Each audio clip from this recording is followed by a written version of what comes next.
मथुरा देवी।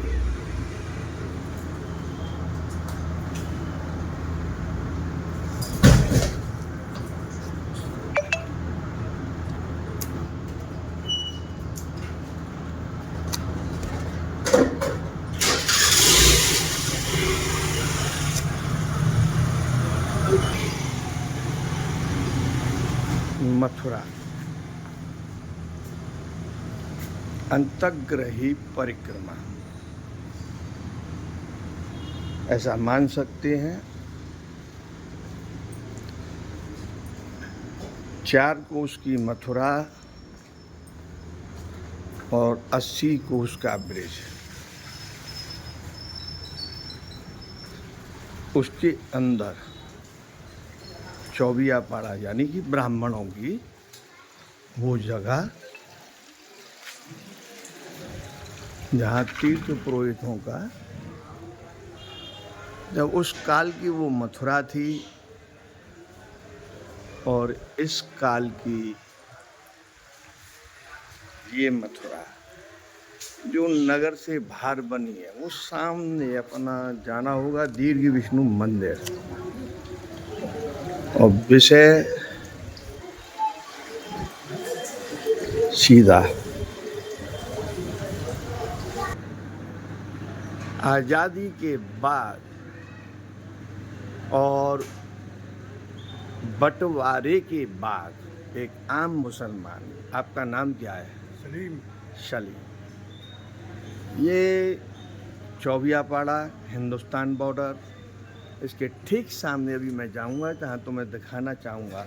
और एक ही मुद्दे पर कि अगर हिंदुस्तान के वजीर आज़म नरेंद्र मोदी एक ये फैसला लेते हैं मुसलमानों के हित में कि जो वक्फ बोर्ड में खामियां हैं उन्हें चुस्त और दुरुस्त की जाए, सही बात, जिससे कि वो एक आम आदमी जिसके हितों में वो वक्फ बना उसके लाभ से वंचित रहा। आप अपनी बात इस बात पर रखें, वक्फ बोर्ड में जो परिवर्तन किया जा रहा है एक आम मुसलमान का उसमें क्या सोचना है? सही है, जो कर रही है गवर्नमेंट वो सही है। इसका विरोध फिर क्यों करते हैं कुछ मुसलमान आपके? कुछ आदमी ऐसे होते हैं कि विरोध करने वाले होते हैं, कुछ आदमी समझदार होते हैं तो वो कुछ नहीं कहते। जैसे कि एक आरोप बनता है पिड्डी माथुर के साथ में नगर अध्यक्ष कांग्रेस के जब्बार पिछले कार्यकाल से लेके आज तक वक्फ बोर्ड के फैसले मथुरा के भी हों चाहे पूरे उत्तर प्रदेश के, वो सिर्फ लखनऊ में ही हुआ करते हैं। आज ज़्यादातर ज़मीनों पर वक्फ बोर्ड की ऐसा मुसलमानों ने माना मेरी एक अहम चर्चा में कि हम तो सिर्फ अपनी मजूरी पर कायम हैं, इसके लाभ से हम वंचित हैं। और मोदी जी ने जो कहा तो उन्हीं के कब्जे हैं। सही बात है। जैसे जब्बार बाबू का नाम आता है कांग्रेस से, ज़्यादातर वक्फ की प्रॉपर्टियों में जब्बार बाबू और ऐसे ही कुछ कांग्रेसी हैं जिनका कब्जा है। इसे जायज़ माना जाता है या अवैध मानते हो? अवैध। अवैध। आम आदमी मुसलमान को इससे कोई फ़ायदा नहीं है। कोई फायदा नहीं। वक्फ बोर्ड भंग जो हुआ, जो सही हुआ। एक सलीम यहाँ पर बैठ कर के अपना गुजारा करता है और ये सब एक ब्राह्मण दायरा है। अब मैं चलूँगा उस तरफ जहाँ मुसलमानों का दौर है। अब एक ये वो दायरा है और इस कॉर्नर पर दीर्घ विष्णु मंदिर है। मथुरा देवी दीर्घ विष्णु और कृष्ण जन्मभूमि। मैं उस बात की राय लेने निकला हूँ जो एक वक्फ बोर्ड जो बनाया है उसमें कानूनों में तब्दीली की है, उसको लेकर के एक आम मुसलमान क्या सोचता है, उसे क्या खोया और उसने क्या पाया है जनाब? सही बात। क्या सही बात है, कुछ बताइए आप। मैं क्या बताऊं? नहीं, वो था उसने स्पष्ट बात की ये ठीक मेरे चौबियापाड़ी के ठीक सामने ही मुसलमानों की वो बस्ती है, जहाँ हमारे आज भी वही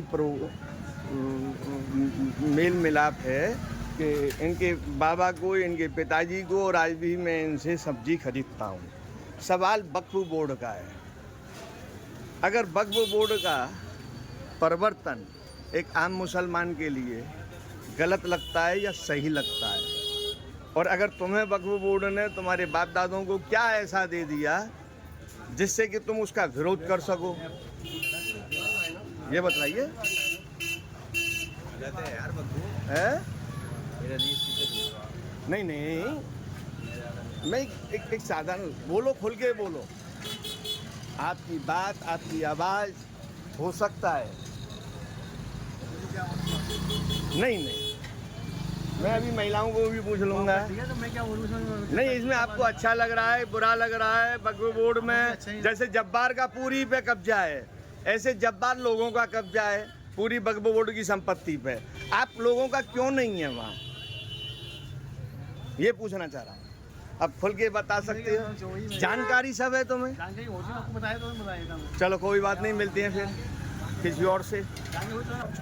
ये हमारा बाबू सेठ है, हिंदू मुसलमान सिख ईसाई इसके पास आते हैं, और ज़्यादातर इसकी दुकानदारी भी मुसलमानों से ही जुड़ी हुई है, और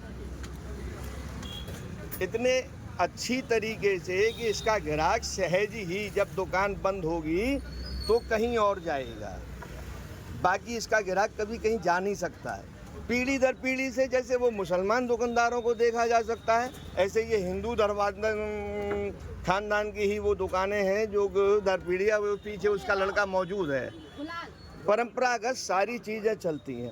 कोशिश करेंगे इसको, मैं ज़रा पुश करता हूँ वीडियो को। इस मैडम से ये पूछना चाहूँगा, क्या ये आपके सामने इनका जवाब होगा? तो फायदा भी है और नुकसान भी है। फायदा, हाँ।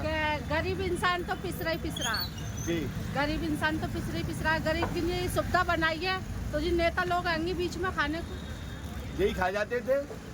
अभी तक मोदी के राज्य में 20 रुपए की हरी मिर्ची दे दो। मोदी के राज्य में आपने, मोदी ने या योगी ने आपसे छीना क्या?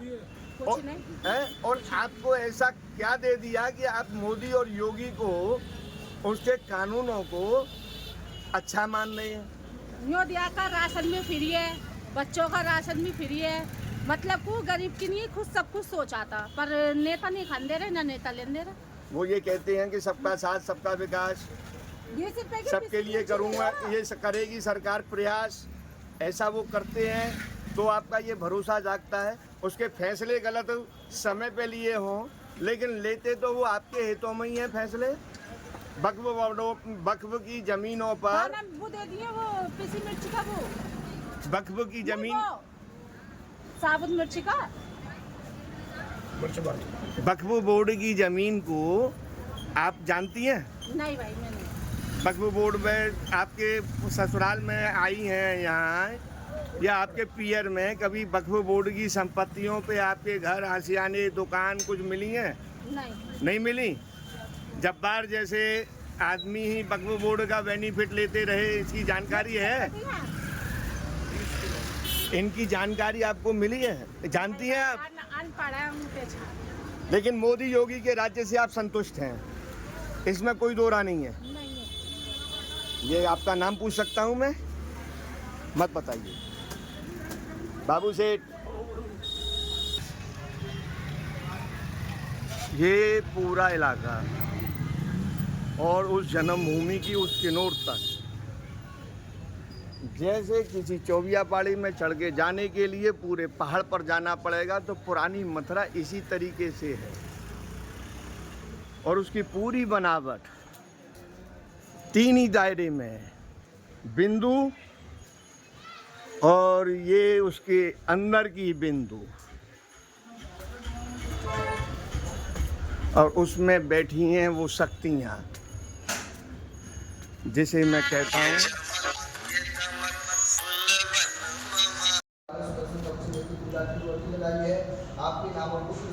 मथुरा, जिसके हर कदम पे खतरा।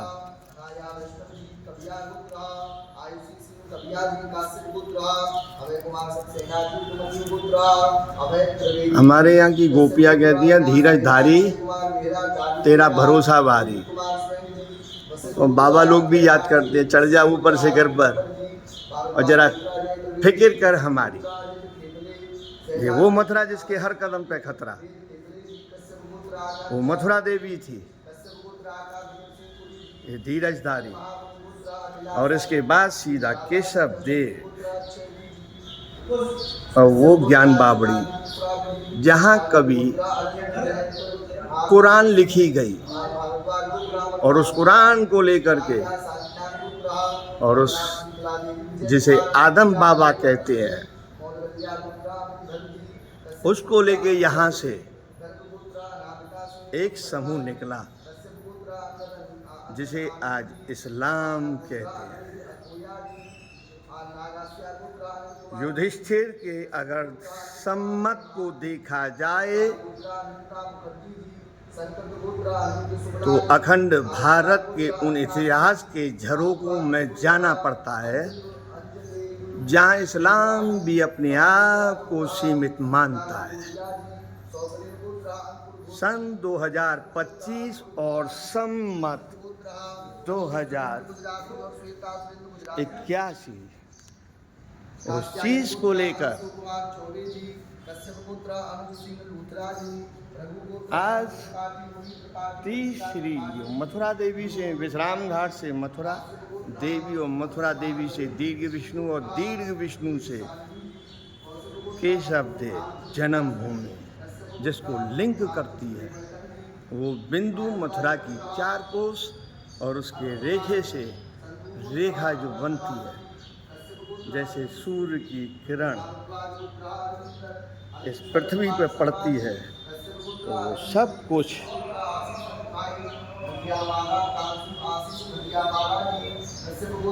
ऐसा ही होता है।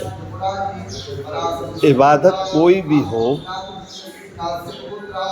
उसका धर्म मजहब कुछ भी हो, लेकिन साधना वो होती है जो साधना से सिद्धि के लिए ही वो अपने आप को समर्पण करता है। आज का विषय अखंड भारत में आज़ादी के बाद इस वक्फ बोर्ड को लेके कुछ मुसलमान क्या सोचते हैं, जबकि हिंदुओं में और मुसलमानों में आज भी सामंजस्य है। ठाकुर जी की पोशाक हो या इसके मुकुट, सभी चीज़ एक मुसलमान ज़्यादा बनाता है। ये वो मथुरा है। जैसे योगी जी का एक स्टेटमेंट था, किसका दुकान, क्या नाम, क्या उसका पता, ऐसा एक कुछ होना था। क्या नाम है तुम्हारा जनाब वाली? पहले तो एक बात बताओ, मैंने कुछ कही आपसे? नहीं, मैंने आपसे कुछ पूछा है। मैंने उस समय आपने कुछ पूछा है तो आपका जवाब नहीं निकला, बात खत्म हो गई थी। नॉलेज में ही नहीं है कोई बात, को मैं कह देता। अच्छा, आपकी नॉलेज में नहीं है? नॉलेज में नहीं है, मैं क्या बताऊं? लेकिन सरकार को कानूनों को आप मानोगे, फॉलो करोगे? वो बढ़िया कानून चल रहा, बढ़िया बात है। जैसे किसी ढकेल पर आपका नाम होना चाहिए, वो एक सरकार का कानून था, उसे आपने अभी तक फॉलो किया है? जब सबके लिए होगा तो हमारे लिए भी होगा। नहीं तो सरकार ये बतलाइए, जैसे समय पे आप अपने अधिकारों की दुहाई देते हैं तो देश में अगर सरिया तुम्हारे लिए बन जाए, उन कानूनों को आप मानेंगे? ये सब चीज मानेंगे, नहीं, कहाँ से मान लोगे? अभी तक तो उत्तर प्रदेश सरकार का एक फतवा जारी हुआ, यूँ समझे आप, आपका ना तो नाम लिख रहा है इस पे।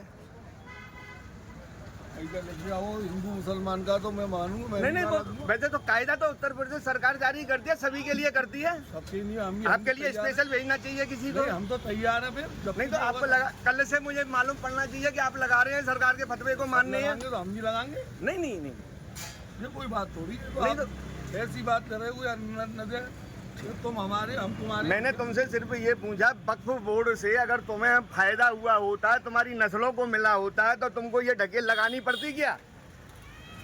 यार गरीब आदमी अपना ढकेली से गुजारा कर रहे हैं और इधर मोदी सरकार जो है नाच दे रही है राशन में। और नहीं, क्या वो क्या दे रही है वो तो सब अपने अपने हिसाब से सभी कह रहे हैं और मान भी रहे हैं, लेकिन कुछ लोग ऐसे भी हैं जो इसे मानने को तैयार नहीं है। ना माने वो बात दूसरी, हम तो भैया मानने हैं सब चीज। मानने हैं। चलिए, आज के लिए मैं इतना ही काफ़ी है। कल फिर मिलता हूँ किसी ना किसी ऐसे मोड़ पर जहाँ मुसलमानों को उस वक्फ बोर्ड से क्या तो लाभ हुए, क्या हानियाँ हुई, और मोदी जी का वो फैसला या योगी जी स्टेट में कोई फैसला लेते हैं तो उसे स्वीकार करने को ये तैयार हैं। अब मैंने श्रीकांत शर्मा मथुरा विधायक इसी प्रेस कॉन्फ्रेंस में आए थे और वो लाइव 22 मिनट की वीडियो है। उनसे मैंने यही सवाल किया कि सरकार के राष्ट्रीय प्रवक्ता होने के नाते अगर मुसलमानों को शरियई कानून अगर पसंद है तो वो शरिया कानून बना के इनको दे दिया जाए, ताकि किसी भी कानून में कभी भी मोदी जी का सोचना एक संविधान एक विधान एक राष्ट्र श्रेष्ठ राष्ट्र, उसमें इनका सहयोग बहुत ज़रूरी। दुनिया में इनकी स्थिति क्लियर हो चुकी है। अब भारत में भारत की सरकार और उनके नुमाइंदों को सोचना है क्या होना था, क्या होना है और क्या करना चाहिए। मिलते हैं फिर एक के साथ।